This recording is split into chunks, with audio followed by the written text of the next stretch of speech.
Курман айттын эрежеси өлгөн жакындарды эстеп кайгы менен өткөрүү күн эмес, мусулмандар чогулуп майрамдачу күн. Курманчылык кылуучу адамдар мусулман акылы ордунда, сапарда болбогон, балагатка жеткен, колунда бар. Ушул 5 шарты туура келген адамга милдет. Айт намазга чейин курмандык чалса болбойт.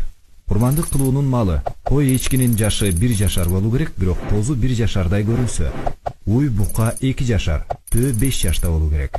Ал эми мүйүзү түбүнөн сынып, 2 көзү же 1 көзү көрбөгөн же чолок мал. Кулагы же куйругунун 3төн 1 бөлүгү кесилген, тиши жок же кулагы тубаса жок болсо курмандык кылууга болбойт.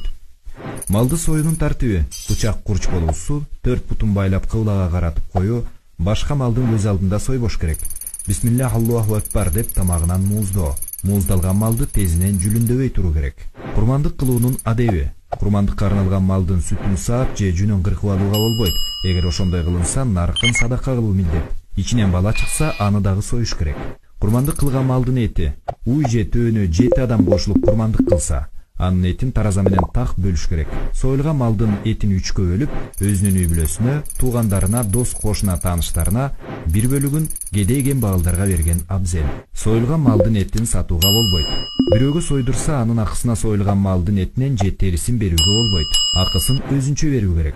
Этин же терисин мусулман эмес кедей кембагалдарга дагы берсе болот. Чет жерден туугандарына акчасын жөнөтүп, менин атымдан курманчылык кылып койгула десе дагы жарайт.